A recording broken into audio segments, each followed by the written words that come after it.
Abramos la escritura, por favor, en la segunda carta del apóstol Pedro, en el capítulo número 3. Está de moda el decir que se acerca el fin del mundo. Es curioso, la gente piensa eso o habla de eso porque llegó el año 2000. Pero déjeme comentarle un dato curioso. No estamos en el año 2000. No me vea raro. Según los historiadores, o muchos historiadores, en nuestro calendario está inexacto y del nacimiento de Cristo realmente nosotros estaríamos en el año 2004. El año 2000 realmente llegó en 1996 y eso nos da a entender que pues ya estamos algo adentrados en el famoso tercer milenio desde hace rato y muchos ni siquiera se habían dado cuenta. ¿Cuál es la superstición del ser humano que al ver un 2 con 3 ceros les parece algo diferente y entonces algo malo va a suceder o algo bueno? Y no se tienen mayores bases.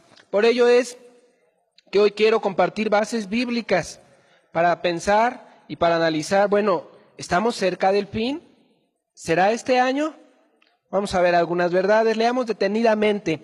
Este pasaje son 5 versículos, pero da una serie de acontecimientos muy interesantes. Estamos en 2 de Pedro 3:10, dice la Escritura, pero el día del Señor vendrá como ladrón en la noche, en el cual los cielos pasarán con gran estruendo, y los elementos ardiendo serán deshechos, y la tierra y las obras que en ellos hay serán quemadas. Puesto que todas estas cosas han de ser deshechas, ¿cómo no debéis vosotros andar en santa y piadosa manera de vivir, esperando y apresurándoos para la venida del día de Dios, en el cual los cielos, encendiéndose, serán deshechos, y los elementos, siendo quemados, se fundirán? Pero nosotros esperamos, según sus promesas, cielos nuevos y tierra nueva, en los cuales mora la justicia. Verso 14. Por lo cual, oh amados, estando en espera de estas cosas, procurad con diligencia ser hallados por Él sin mancha e irreprensibles en paz. La enseñanza de la segunda venida de Cristo, del fin del mundo, es una enseñanza que en la Biblia no procura o no busca a los cristianos inspirarles un temor o un miedo de las calamidades y catástrofes del fin de los tiempos. Si usted se da cuenta, aquí el apóstol está animando, está diciendo como que viene lo mejor, estamos en espera de algo muy glorioso. De hecho empieza en el verso 10 diciéndonos una cosa: el día del Señor vendrá como ladrón en la noche, en el cual los cielos pasarán con gran estruendo, y los elementos ardiendo serán deshechos, y la tierra y las obras que en ella hay serán quemados. La Biblia nos está diciendo, puede suceder en cualquier momento. El propio Jesús dijo, del día y la hora nadie sabe, solamente el Padre. Ni siquiera Él en su condición humana, cuando estuvo entre los hombres, podía decir, es tal día y tal hora. Y yo no entiendo cómo el día de hoy mucha gente se atreve a dar fechas, se atreve a dar días, se atreve a decir cuándo, cuando la Biblia no nos lo marca y tiene propósitos, porque la gente es sumamente sensacionalista y está buscando esas cosas. La invitación es algo diferente. Dios quiere que tengamos conciencia de su venida para que pongamos nuestra mirada, nuestros pensamientos en las cosas de arriba. Para que este mundo que nos oprime y nos señala tanto hacia el materialismo, hacia la manera de vivir muy temporal, muy materializada, no nos absorba. Entendamos, todo lo de este mundo va a terminar, se va a quemar, dice aquí la Escritura. Y lo que nos está diciendo es, ninguna de las cosas que tú ames más que a Dios en este mundo te la vas a poder llevar al otro mundo. Ninguna de las cosas. Dice el verso 11 en la primera parte, puesto que todas estas cosas han de ser deshechas. Todas las cosas que el hombre puede poner antes que Dios. Un coche, una casa, aún tus pertenencias favoritas, tu trabajo, tu cuenta de banco, aún que alguno tenga su esperanza en unas vacaciones hermosas en Acapulco, en Cancún o en algún lado, edificios, casas, todo va a ser deshecho. Entonces, si somos unos inversionistas inteligentes de nuestra propia vida, pues invirtámoslo allá arriba donde Dios nos está llamando. También añade el pasaje ¿Cómo no debéis vosotros andar en santa y piadosa manera de vivir? El propósito de esta enseñanza, de este pasaje, como de todos los pasajes que hablan de la segunda venida del Señor, es una gran invitación a estar preparados para ese día. Si es como ladrón en la noche, no es porque nos quiera pescar desprevenidos, sino al contrario, porque quiere que siempre estemos prevenidos y dispuestos, viviendo en una santa y piadosa manera de vivir. La Biblia nos hace una invitación.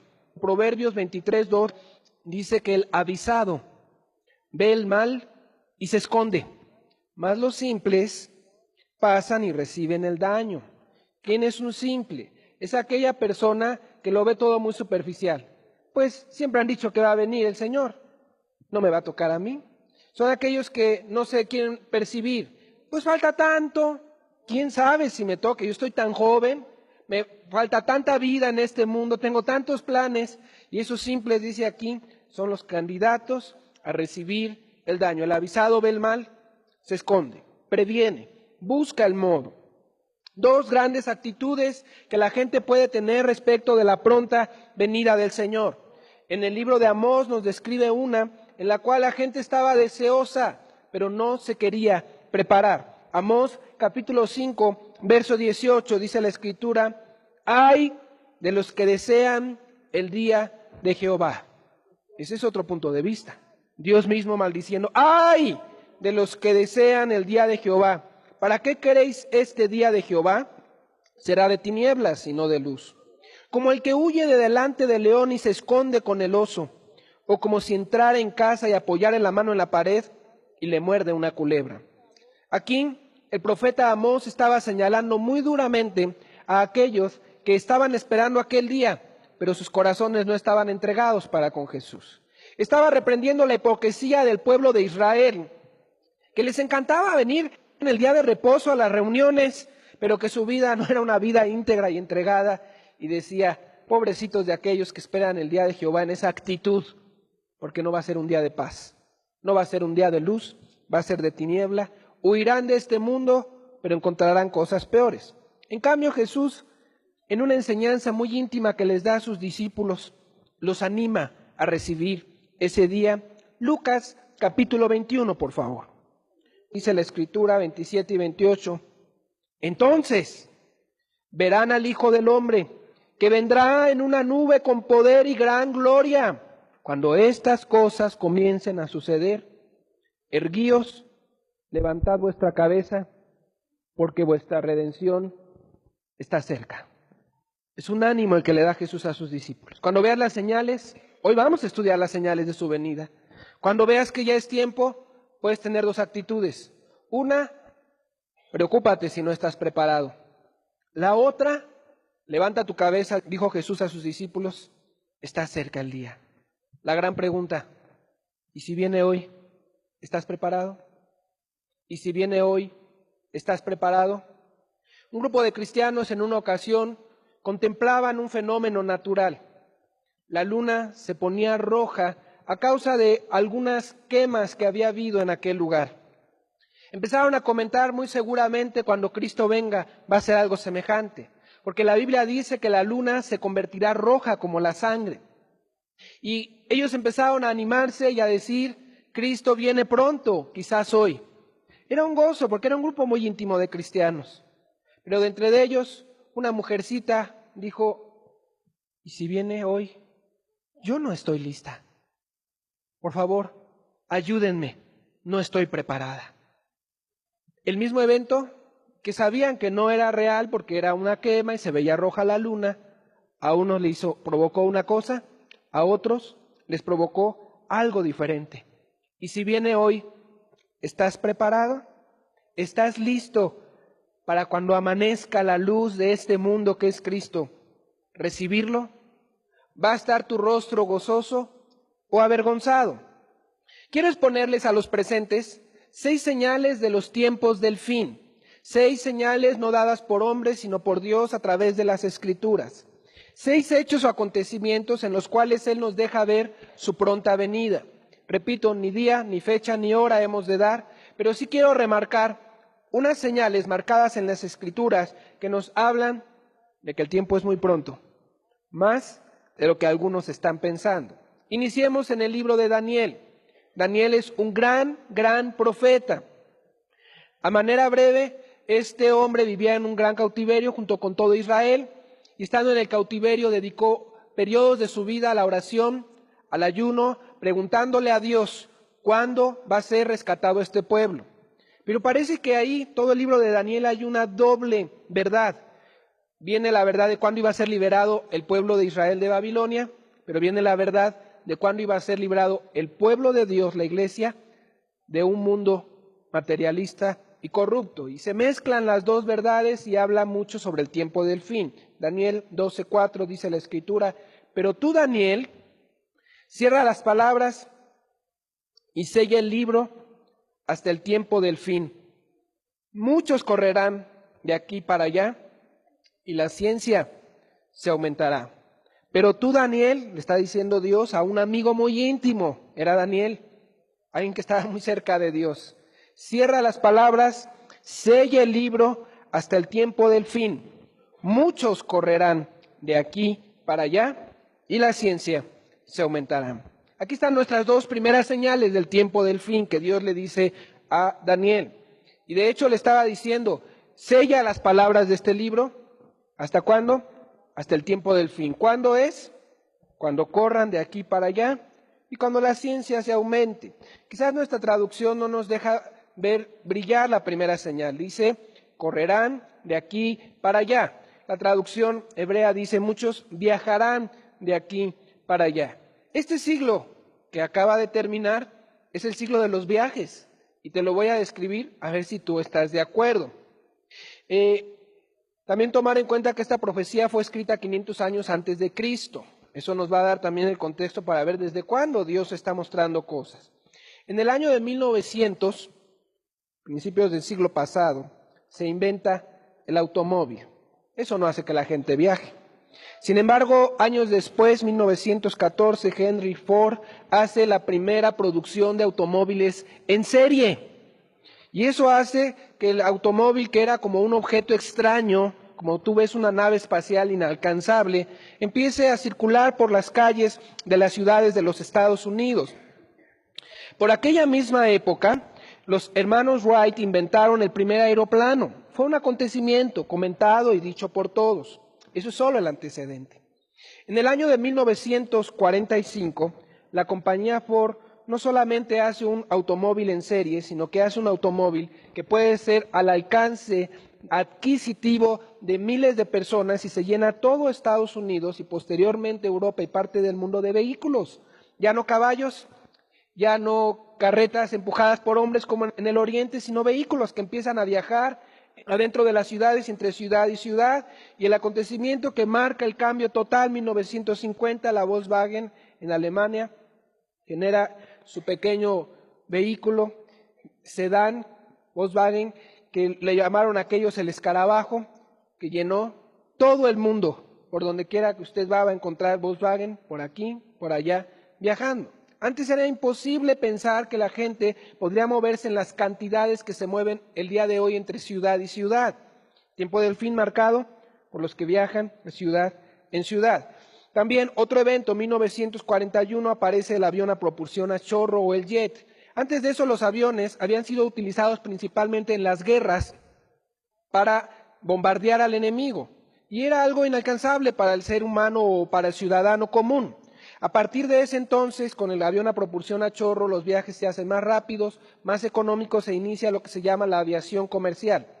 Y cada año millones de personas, solamente en México son millones de personas, 4 millones de personas se mueven por avión en todo el país. Nuestro texto dice que en el tiempo del fin iba a suceder algo. La gente iba a correr de aquí para allá.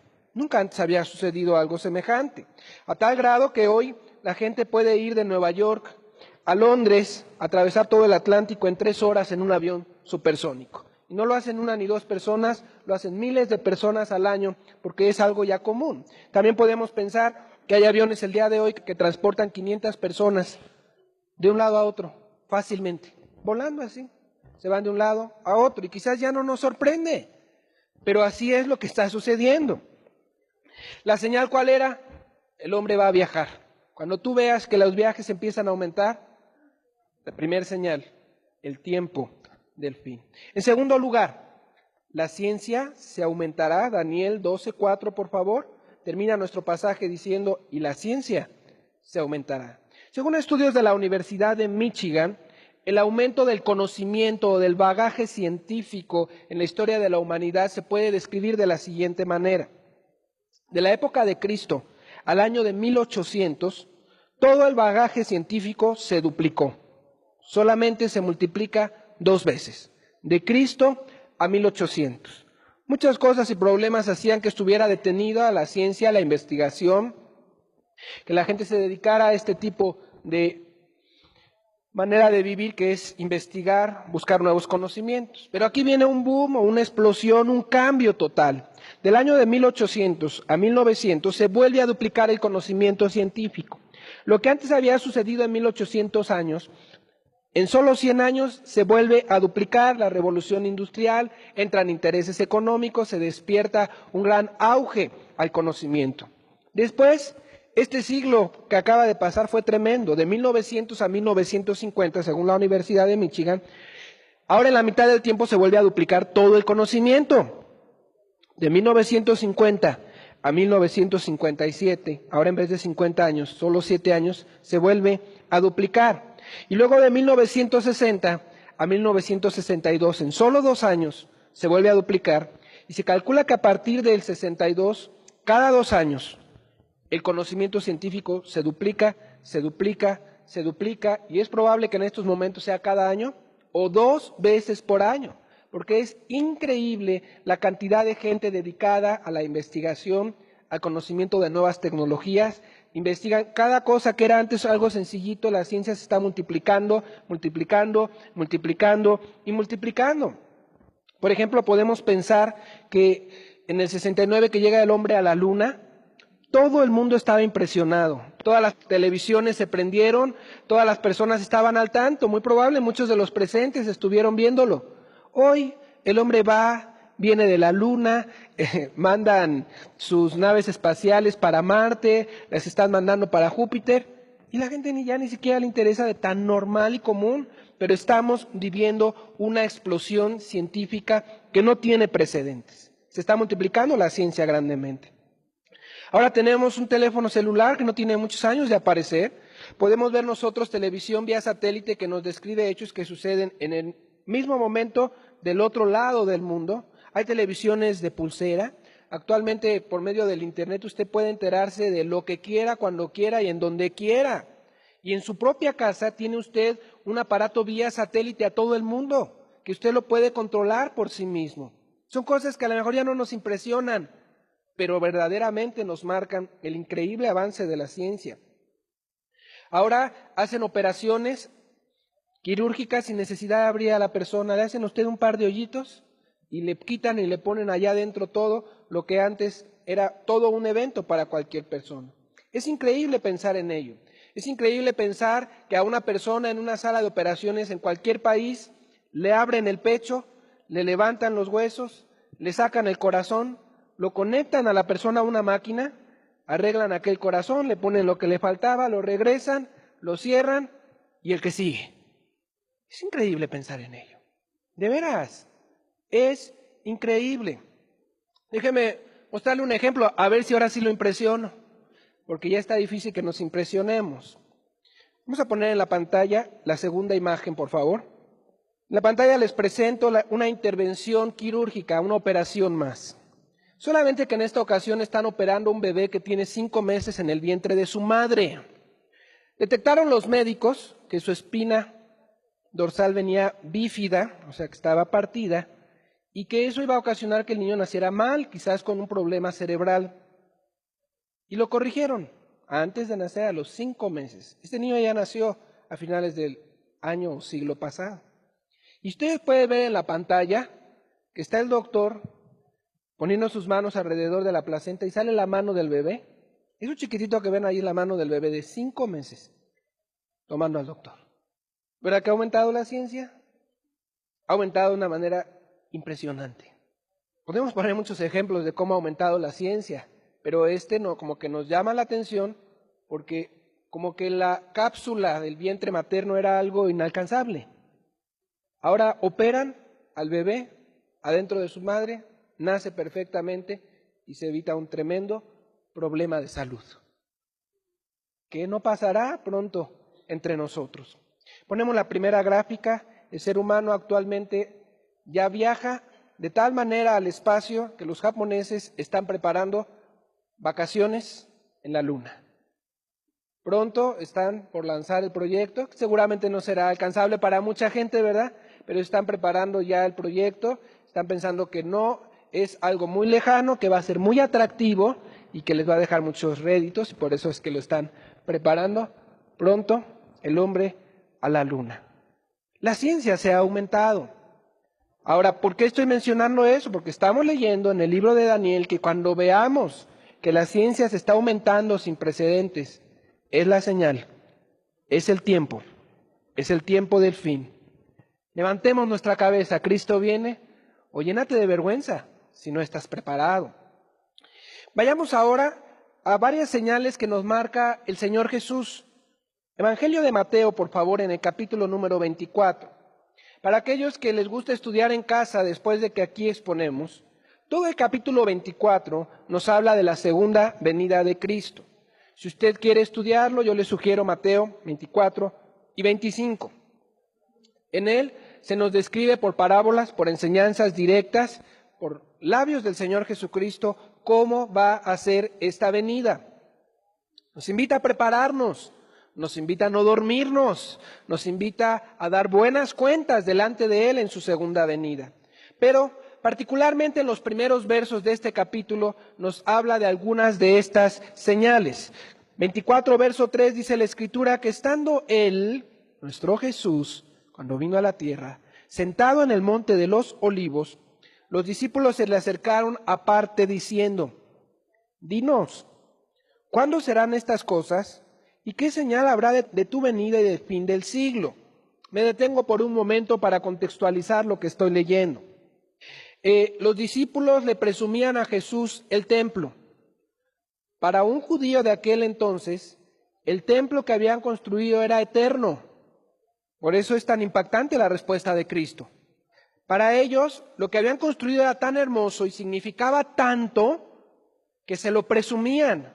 O sea, imagínate por un momento los discípulos enseñándole al maestro el templo y diciéndole, maestro, es que tú nunca nos has hablado de esto. Yo creo que tú eres un provinciano ignorante que requiere ser conducido y que tú veas, dice ahí, las piedras votivas. Las piedras votivas, o que eran un voto que alguien hacía y traía o labraba una piedra preciosa, gigante, y se colocaba en el cimiento del templo, eran hermosas. Y le decían, maestro, ven a ver esto.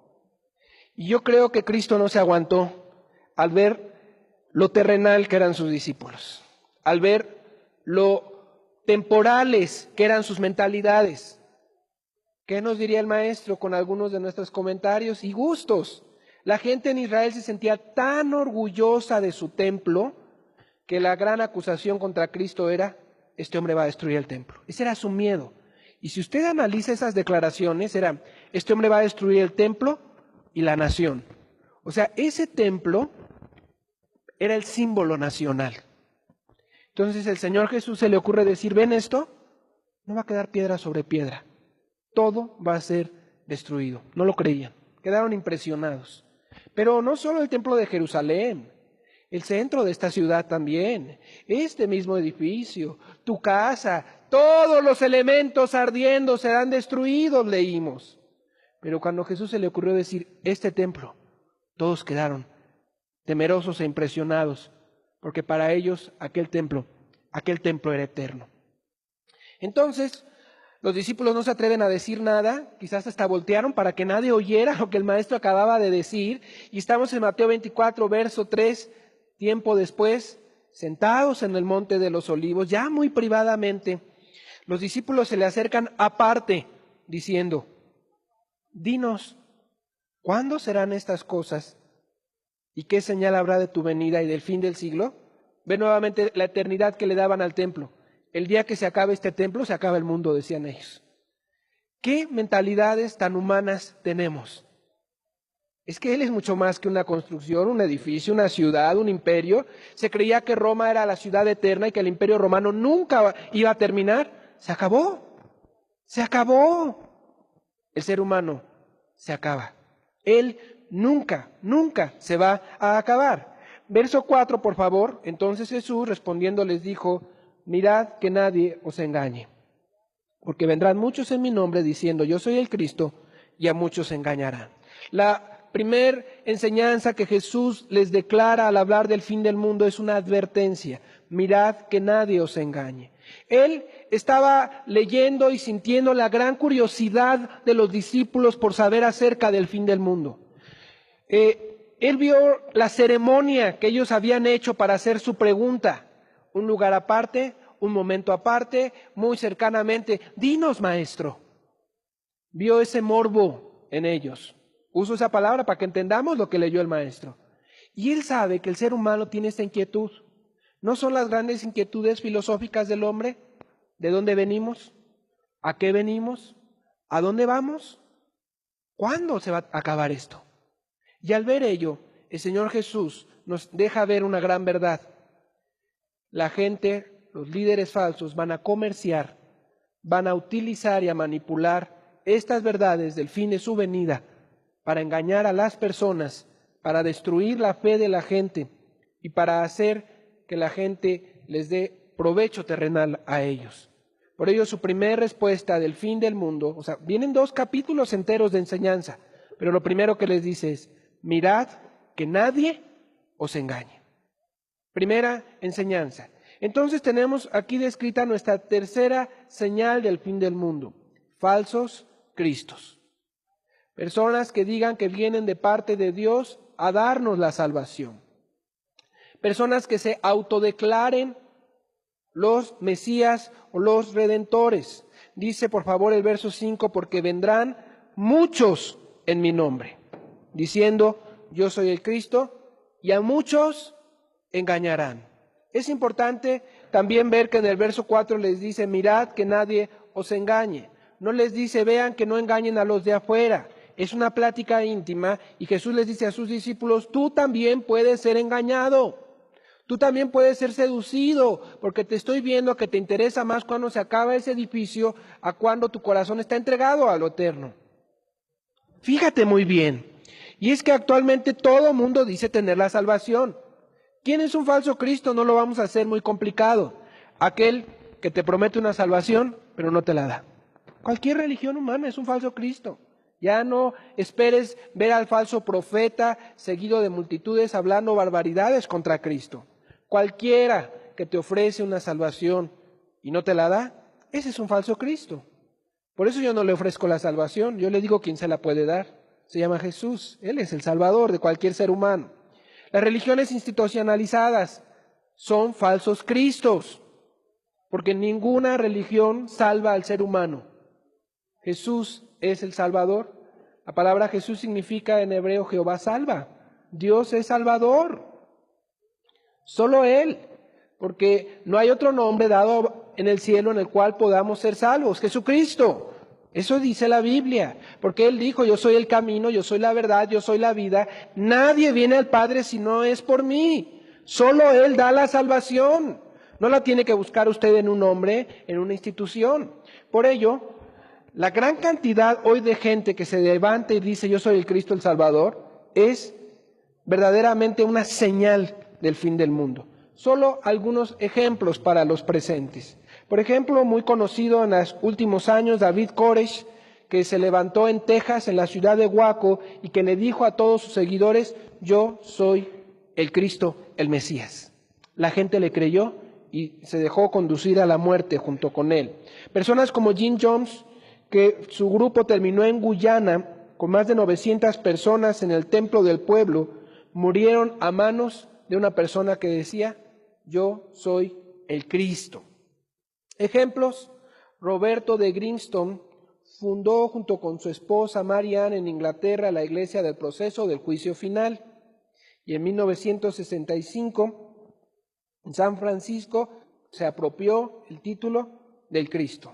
Otros ejemplos, en Holanda, un hombre, Laurens von Borduisen, proclamó su divinidad, decía que Él era el enviado de Dios. Y podemos mencionar al que hace poco, el año pasado, lo hizo en Rusia, al que lo acaba de hacer en Belén, al que lo hace aquí en México, en el barrio, al que está metido en el manicomio y también se declara el Mesías. O podemos declarar a grandes líderes mundiales que también se declaran a sí mismos el Redentor, el Cristo. Jesús Marco Antonio Bonilla, un español, también se declaró el Mesías, el Cristo. Leonardo de Jesús López García, otro español, dijo: yo soy la reencarnación de Cristo. Es un poco más sofisticada las palabras de este hombre.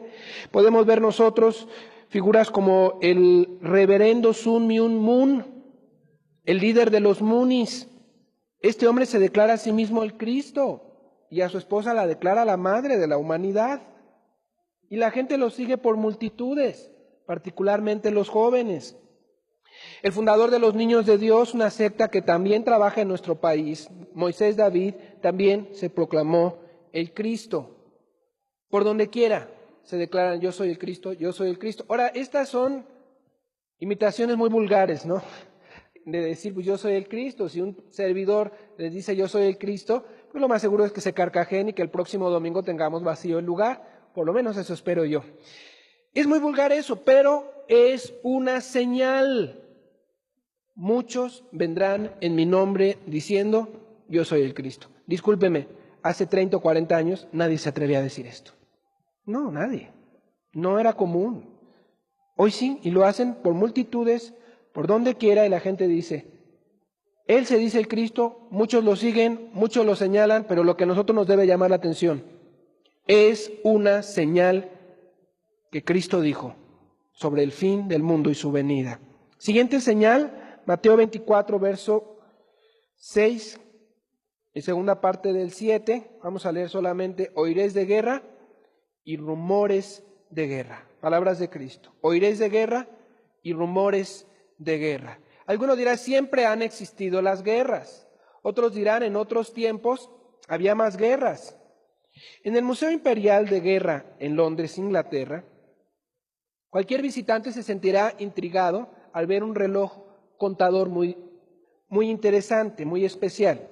En lugar de contar segundos, minutos, horas o días, este reloj cuenta número de personas muertas por la guerra en el siglo XX. Esa era la idea de este reloj. Está tomando persona por persona que va muriendo, y segundo a segundo el contador sigue aumentando, o siguió aumentando, aumentando, aumentando o aumentando. ¡Qué impresionante! ¿Sabía usted que el siglo XX es el siglo en donde mayor cantidad de personas murió a causa de la guerra? Sí, la sociedad civilizada, supuestamente. Este siglo se caracterizó por eso. Se calcula que durante el siglo XX murieron aproximadamente 100 millones de personas producto de una guerra. Y otros tantos miles, eso sí, muchísimos más, murieron. En vez de morir, quedaron lisiados, dañados física o mentalmente a causa de la guerra. Se le puede denominar el siglo de las guerras. El siglo XX ha sido el siglo más destructivo de toda la historia de la humanidad. Eso dicen e insiste el museo que les estoy mencionando en Londres, que habla de las guerras en toda la historia de la humanidad. Desde la gran Primera Guerra Mundial que inició en el año de 1914, todo el siglo, uno tras otro, se ha caracterizado por guerras aquí, guerras allá, guerras por territorio, guerras por odios y rencores, y últimamente se ha caracterizado por guerras étnicas y por guerras religiosas. Son los principales motivos de guerra en la época en la que nosotros estamos viviendo, y quiero decirles que para aquellos que sienten que estamos en una época muy civilizada, las guerras étnicas que estamos viviendo han sido las guerras más despiadadas que han sucedido, porque están llevadas no por un interés de un territorio, en donde se adquiere el territorio, pues se acabó el problema, sino están llevadas por un odio. Entonces usted puede ver que allá en la ex Yugoslavia no se han conformado con ganar un territorio. Después de ganar el territorio ha habido violaciones multitudinarias, han juntado 1,000, 2,000, 5,000 mujeres y las han violado los soldados, torturas, campos de concentración, destrucciones vez tras vez. Es una guerra de odios, una guerra étnica, y es la guerra que se está multiplicando por donde quiera en todo el mundo. Es de las guerras más crueles que se están viviendo. Estadísticas basadas en la agencia AP dicen que la gran cantidad de guerras ha hecho que mueran aproximadamente las siguientes personas. En Afganistán, en una gran guerra que ha habido de guerrillas y de distintas guerras civiles, han muerto aproximadamente 2 millones de personas. Solo menciono algunas. En Argelia, 75,000 personas. En Argentina ha habido guerras civiles y ha habido una guerra con Inglaterra, murieron entre 9,000 y 30,000 personas. Los datos que dan son variables. ¿Por qué? Porque muchas veces el gobierno dice murieron tantos y no es cierto, murieron muchos más y no les conviene decir. O porque en los recuentos de las guerras, pues una parte dice matamos a tantos y el otro dice no es cierto, mataron a tantos, ¿no? Entonces por eso hay ciertas diferencias. Por ejemplo, aquí en las guerras de Argentina de este siglo dice entre 9,000 y 30,000. En Bosnia se asegura que han muerto 250,000 personas. En Burundi entre 150,000 y 250,000. En Chechenia se calcula que han muerto entre 18,000 y 100,000 personas. Estos datos pueden estar un poco atrasados porque han muerto muchas más últimamente. En Colombia, que no está un país abiertamente en guerra, han muerto 1,200 personas. En Guatemala, en sus guerras civiles, 200,000. Entre Israel y Palestina, 125,000. En Kosovo, dicen datos oficiales que 2,000. En Liberia, 150,000. En Irlanda del Norte, 3,250, en el Golfo Pérsico aproximadamente 350,000 personas murieron, y muchas de ellas fueron del primer ataque de Irak a Kuwait que casi quisieron desbaratar el país. En Ruanda entre 500,000 personas y 1,000,000. En Sierra Leona, que ha sido una de las guerras más crueles porque les gusta mutilar a las personas y dejarlas vivas así, han muerto más de 14,000 personas. En Sri Lanka 57,000, en Sudán 1,500,000, en Turquía 37,000 y tal, y acá más, y más, y más, y más. El gran siglo de las guerras, el siglo XX. No estamos en tiempo de paz. La mayor cantidad de muertos en todos los siglos de la historia, el siglo XX. ¿Y los que más han sufrido en las guerras? Los niños. Millones de niños muertos durante las guerras, son los que más sufren. No solamente los que mueren, sino todos los que quedan huérfanos, los que quedan heridos, los que quedan mutilados, los que quedan discapacitados, los que quedan entregados al hambre, los que quedan entregados a reconstruir una ciudad o un país destruido, los que quedan sin cultura, los que quedan sin dignidad. Ha sido un siglo de destrucciones. Por todo el mundo hay un polvorín de guerras. Cuando oigas de guerras y de rumores de guerras. Ha habido más guerras que nunca, más muertos que nunca, y súmale esto, por los medios masivos de comunicación estamos más enterados de todas las guerras que están sucediendo por todo el mundo. Quinta señal de la pronta venida del Señor, estamos en Mateo 24, pero ahora vamos a leer 7b, habrá pestes y hambres. Mateo 24, 7b, habrá pestes, hambres y terremotos en diferentes lugares. Pestes, hambres y terremotos en diferentes lugares. Vamos a ver pestes y hambres. En los años 60 se decía que las enfermedades bacterianas ya no iban a matar al ser humano. Con el descubrimiento de la penicilina y de una serie de antibióticos, los doctores como que decían, ya vencimos. Todas las enfermedades bacterianas ya no nos van a hacer nada. Pero en la década de los 90 se descubrió que las bacterias y los virus empezaron a mutar y a generar una manera de vivir que no podían matar los antibióticos. Y hay una guerra ahorita de antibióticos contra los microbios, pero la verdad es esta, no pueden detener las plagas en el mundo. Ciertas plagas que habían terminado como cólera, malaria, tuberculosis o que estaban sumamente disminuidas, están floreciendo y destruyendo por todo el mundo miles y millones de personas.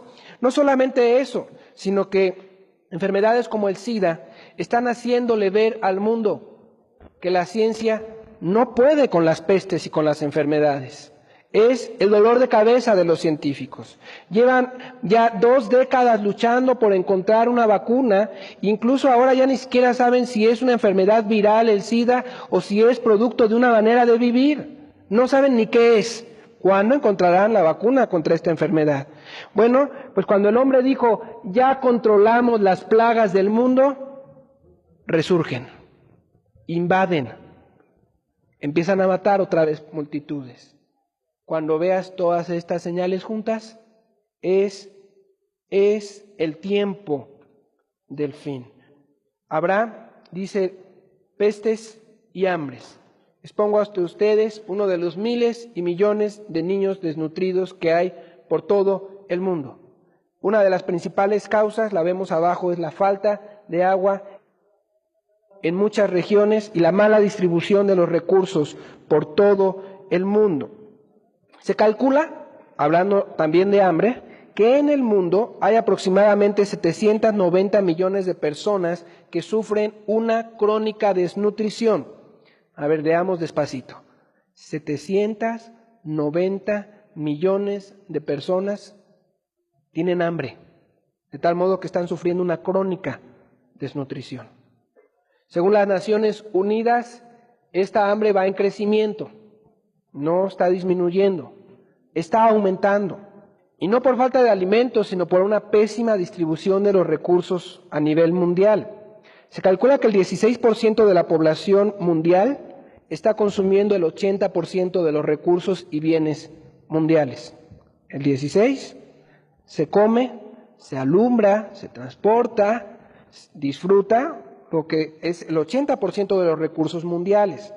Y que el 84% restante de los habitantes de este mundo consume tan solamente el 20% de los recursos naturales. Hay una pésima distribución de los recursos en este mundo, lo que lleva a que 790 millones de personas estén sufriendo una terrible hambre. Y esto va en aumento. La gente tiene mucha hambre en muchas partes del mundo. Nuestro país no es la excepción. Se calcula que 40 millones de mexicanos viven en extrema pobreza. Hay hambre, hay necesidad real de alimentos. Pestes y hambre van de la mano. La mala alimentación, las malas medidas de higiene generan, junto con la pobreza, que se multipliquen las enfermedades infecciosas, las pestes y situaciones. Y el gran aliado de esto son los mosquitos. Según los científicos, son los grandes propagadores de este tipo de enfermedades, como lo es la malaria, el paludismo, que están multiplicándose por todo el mundo. Se calcula que hay 3,000 especies de mosquitos en el mundo que transmiten todo tipo de infecciones y están infectando anualmente a 700 millones de personas. De estos, año con año están muriendo 3 millones de personas a causa de las enfermedades transmitidas por los mosquitos. Se calcula que cada segundo se enferma o se infecta una persona de tuberculosis en el mundo.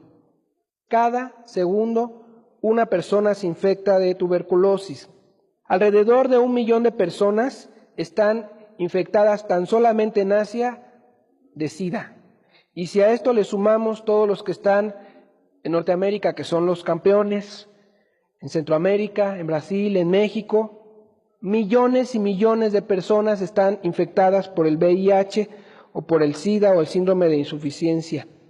Actualmente ha surgido un nuevo piojo que ya no se puede matar con ningún shampoo insecticida. Un estudio reciente de la Universidad de Harvard anotó que cientos de nuevas especies de piojos están resistiendo los medicamentos y no se pueden controlar, y no solamente son una plaga, sino que son otro medio más de propagación de infecciones. Parece como un caldo de cultivo, parece como un terreno que se está preparando para grandes y terribles plagas a nivel mundial. No solamente eso, sino que el desequilibrio climatológico mundial, creo que todos nos damos cuenta que es un desorden, que llueve más que antes, o que hay más sequías que antes, o que hay peores inundaciones, o mayores deslaves, producto muy probablemente de que el hombre ha abusado mucho de su medio ambiente, y estos años pasados han sido un desastre tras desastre tras desastre.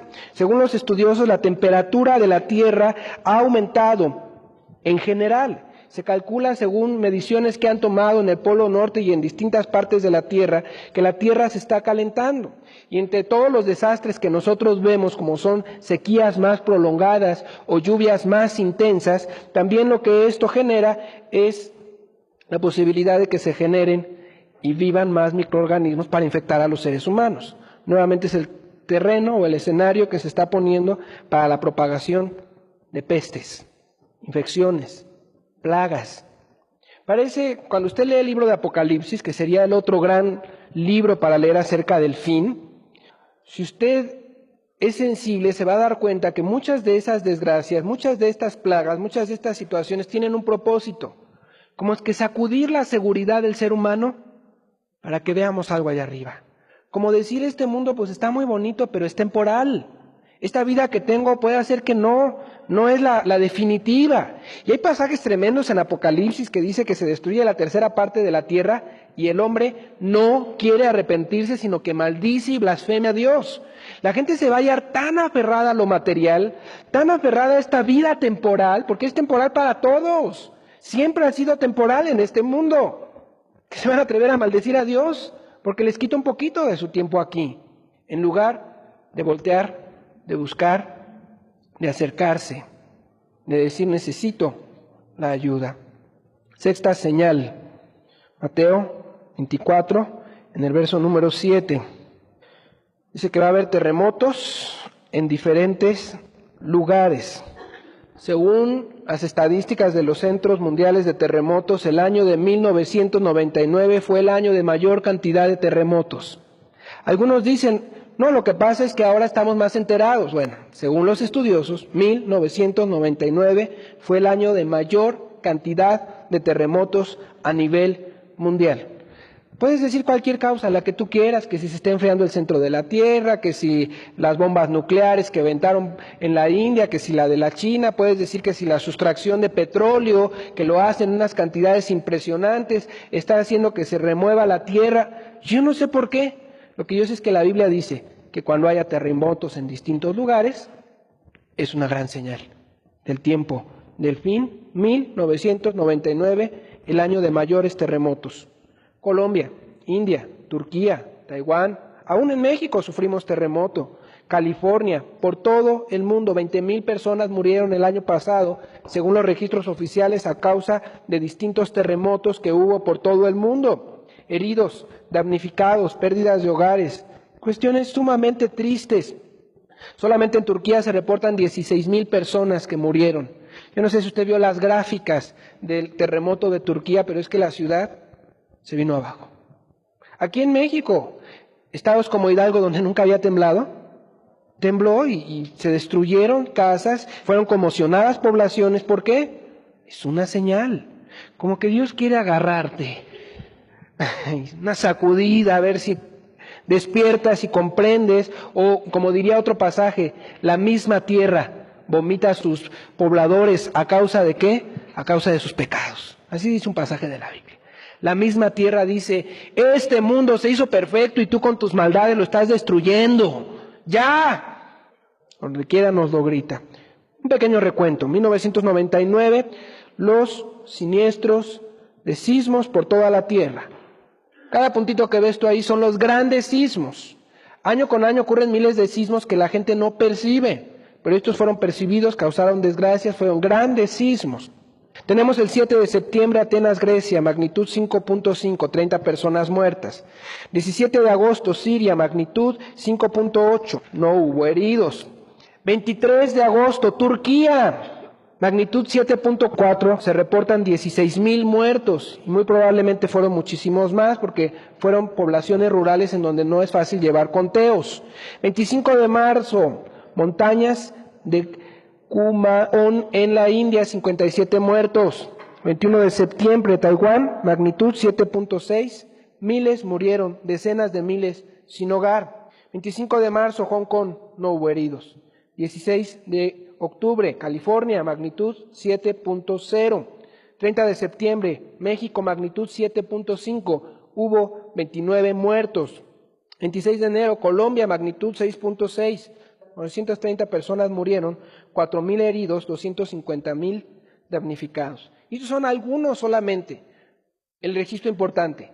Año 1999, el año de mayor cantidad de temblores y terremotos por todo el mundo. Por todo el mundo. Y estamos leyendo nuestro pasaje nuevamente, por favor, que habrá terremotos en distintos lugares. Terremotos en distintos lugares, y han sido terremotos muy serios. Podemos ver la destrucción que puede haber, así como lo hubo en Turquía. Esta es una carretera en California destruida por completo. Destruida por completo el año pasado. Cristo viene pronto. ¿Qué te causan esas palabras? ¿Gusto o temor? ¿O las dos cosas? Sí, porque uno piensa a veces en sus familiares, pero yo quiero decirte que los grandes acontecimientos de la humanidad, las decisiones divinas, pues no se van a supeditar a un familiar.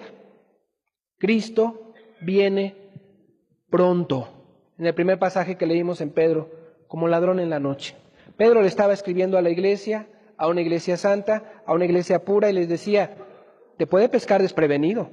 La idea de como ladrón en la noche no quiere decir que Cristo sea un ladrón. Entonces es una poesía, ¿verdad?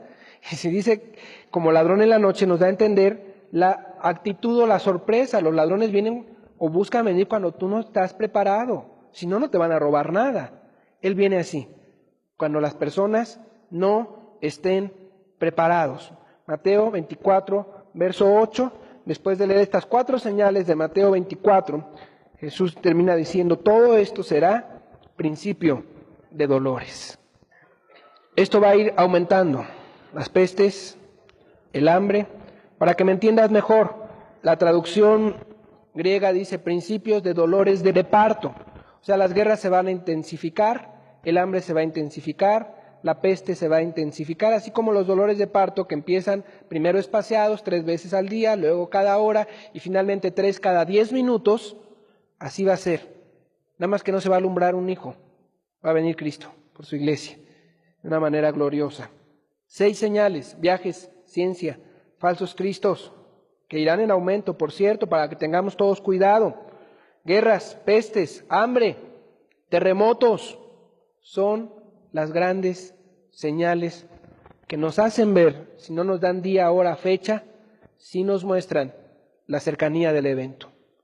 Él viene pronto. Ahora, si yo te dijera que te encontraron una enfermedad que tú desconocías y en 6 meses mueres, invariablemente, ¿cierto o no cambiaría tu vida? Piénsalo por un momento, atrévete a pensarlo. En 6 meses, disculpe, no lo sabíamos, no lo habíamos visto, y tu médico te dice, en 6 meses, esto que usted tiene, se acaba todo. ¿Qué haría usted? No sé, habrá quien diría, voy a pecar más porque me queda poco tiempo, no lo dudo, pero habrá quien diría, 6 meses, ¿cómo lo voy a aprovechar en poner en orden mi casa, en poner en orden mi vida, en dejar indicaciones, en amar y en servir? Cuando yo te digo Cristo viene pronto, a lo mejor es antes de 6 meses. ¿Qué vamos a hacer? ¿Qué vas a hacer? O sea, la advertencia bíblica tiene el propósito de que estemos preparados, de que no nos encuentre dormidos a la hora que Él venga, que estemos dispuestos. Poco tiempo nos queda, ¿cómo lo vas a aprovechar? Y es que nos queda poco tiempo porque además este mundo no es para siempre, ni tu vida, ni tu cuerpo es para siempre. ¿Cómo lo vas a aprovechar? La gente siempre piensa, ay, pero mi casa, mis planes, mis proyectos, mi familia. ¿Tú no te das cuenta que lo que viene después de la muerte es mucho más importante que lo que aquí vivimos? Ese es el problema del ser humano. Lo que viene después es más importante, es más duradero, es para siempre, es más placentero o más doloroso, dependiendo cómo hayas vivido aquí. Este mundo solo es a prueba. Dependiendo cómo hayas vivido aquí, Dios te está probando para ver qué tipo de vida quieres llevar y cuál va a ser tu destino final. Habrá que voltear un poquito más a las cosas de arriba. Habrá que empezar a pensar, Él viene pronto. Habrá que empezar a considerar que nos está llamando. Puede ser en cualquier momento. Qué triste es asistir a un funeral de una persona que sabes que se va a perder para siempre. De veras es triste. Pero cuando Dios nos ha permitido asistir al funeral de un cristiano que sabes que se va con Dios, hay tristeza por la pérdida, pero también hay un gusto, un gozo, hasta un deseo, que solo los locos tenemos, estar con Él. De veras, un deseo de estar con Él. Aquello es mejor que esto. Eso es lo que tú tienes que meterte en la cabeza. Aquello es mejor que esto. Aquello es consuelo, esto no lo es. Todos los goces que aquí tengamos y disfrutemos no se comparan con lo que Cristo nos está prometiendo pronto. Los momentos gloriosos de adoración, para todos los que les gusta la adoración, la Biblia nos los describe como las migajas, como la semilla, como las arras del Espíritu, dice ahí, la probadita. No, aquello va a ser glorioso, va a ser hermosísimo. Las señales están dadas. Por doquiera, cualquiera que abra los ojos lo puede ver. ¿Estás preparado? ¿Estás listo para la venida del Señor? Veamos nuevamente, por favor, 2 de Pedro, capítulo número 3. Al apóstol instruyendo a la iglesia. Al apóstol preparando a los cristianos de aquel tiempo que ya están disfrutando esto, pero también preparándonos a nosotros. Aquí es 2 de Pedro 3:10, el día del Señor vendrá. Cuando usted lee el día del Señor se refiere al fin.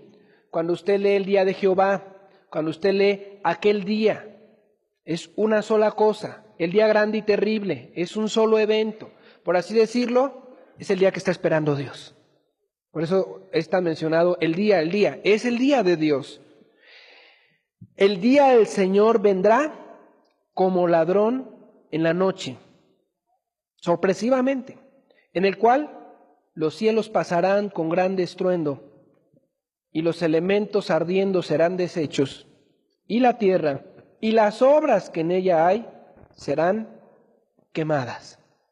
Todo lo terrenal pasará, solamente permanecerán las cosas de Dios. Verso 11, puesto que todas estas cosas han de ser deshechas, o sea, ya date cuenta que tu cochecito se va a destruir, tu casa, tu cuenta de banco, tu trabajo. Puesto que todas estas cosas han de ser deshechas, ¿cómo no debéis vosotros andar en santa y piadosa manera de vivir? Ahora, para que no les suenen muy secas estas palabras, la idea santo quiere decir apartado para Dios. La palabra piadoso nos habla de una conducta de amor para Dios y para con los que nos rodean. Esa es la manera que Él está pidiendo que vivamos.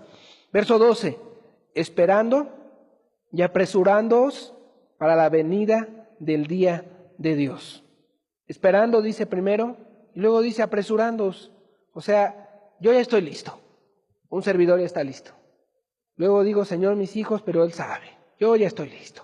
Dice, en el cual los cielos, encendiéndose, serán deshechos, y los elementos siendo quemados, se fundirán. Pero nosotros esperamos. O sea, va a ser una destrucción. O sea, cuando hay un terremoto, cuando hay una inundación, pues la gente ve sus pertenencias con mucho dolor, porque han costado mucho trabajo. Entonces, el que tiene todo su tesoro en esta tierra, toda su esperanza en lo terrenal, pues se va a sentir triste. Pero nosotros, verso 13, esperamos, según sus promesas, cielos nuevos y tierra nueva, en los cuales mora la justicia. Por lo cual, oh amados, estando en espera de estas cosas, procurad con diligencia ser hallados por Él, sin mancha e irreprensibles, en paz. Cristo viene pronto. ¿Hay paz en tu alma para esto? ¿Hay paz verdadera? Pongámonos todos de pie para terminar nuestra reunión, por favor. Si usted está tomando en serio las palabras que le hablo hoy, no dudo que crucen distintas ideas y sentimientos, porque a todos nos sucede. Él viene pronto. Algunos lo verán con incredulidad, a otros les parece que ya no llegan a su casa, no lo dudo. Otros pensarán, qué miedo, otros dirán, qué gozo. No importa el sentimiento que nos cause, eso no va a cambiar las cosas. Él viene pronto. Eso es lo importante. Él viene pronto. Viene por su iglesia, viene por los suyos, viene a hacer justicia porque hay demasiada injusticia en el mundo en el que nosotros vivimos. Viene a parar la maldad, viene a juzgar a cada ser humano, viene a juzgar a los gobernantes corruptos, viene a juzgar a los que le han hecho mal a su prójimo, pero también viene a consolar a los que han sufrido, también viene a traer a su iglesia y viene a instaurar un reino de justicia. Eso dice la Biblia. La Biblia termina diciendo, el Espíritu dice, ven, y la iglesia dice, ven, Señor. Así termina la Biblia. O sea, en Dios mismo hay un anhelo, en su iglesia hay un anhelo. ¿Estás preparado? Las señales están dadas. No te digo hoy, mañana, el mes que entra. Vale la pena vivir como si fuera pronto, aprovechando el tiempo. Los días son malos y la esperanza es muy gloriosa. Vamos a terminar con el canto que hicimos al principio. Cristo muy pronto vendrá. Es motivo de gozo para los que le aman.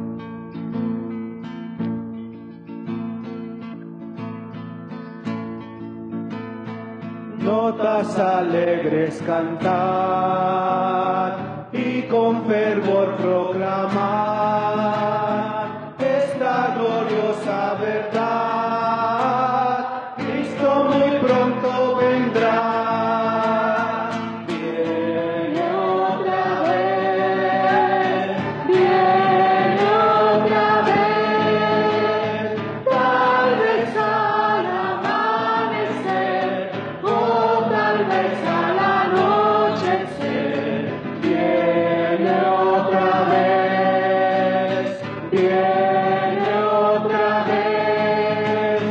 Día glorioso será para mí. Al mundo viene otra vez. Pena y dolor pasará y se regocijará.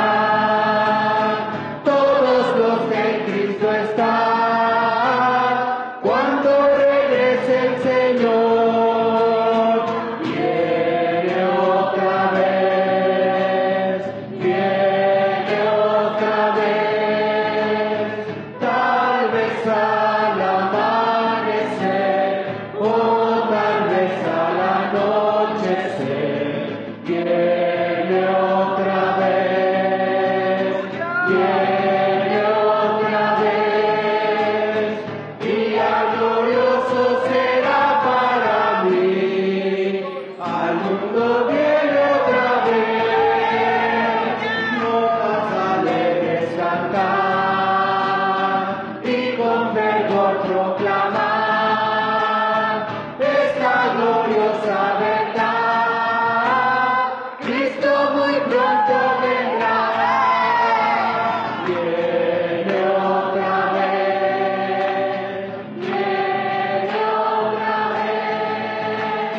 Tal vez al amanecer o tal vez al anochecer. Viene otra vez, viene otra vez. Día glorioso será para mí. Al mundo viene otra vez.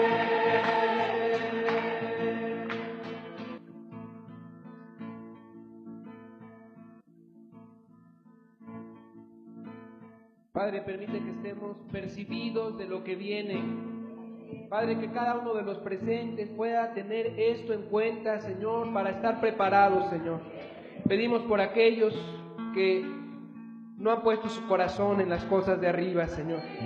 Que la enseñanza de hoy pueda despertarles y darles una luz, Señor. Una señal de alerta, Señor, de lo que viene, Padre. Y oramos sobre todo por tu iglesia, Señor. Queremos estar listos y preparados para ser esa novia sin mancha, ni arruga, ni cosa semejante, para darte la bienvenida aquel día, Señor. Queremos hacer la obra que nos has llamado, Señor. Queremos entregarte las cuentas que te mereces, Señor. Queremos llevar nuestras manos llenas, Señor, multiplicando cada don, cada talento, cada llamado que nos hiciste. Queremos traer a nuestros hijos, Señor, a nuestra familia, Señor. Queremos estar ese día delante de ti con gran alegría, Señor. Oh, enséñanos, Padre, a redimir el tiempo, porque los días son malos y cortos, Señor. Enséñanos, Padre, a aprovecharlo en las labores a las que tú nos has encomendado a cada uno de los presentes, Señor. Que reflexionemos con seriedad, Señor, lo corto que es la vida en este mundo, Señor, para estar preparados para aquel día, Señor, y aprovechar muy bien el tiempo que tú nos has dado. Padre, en el nombre de Jesús, amén, Señor.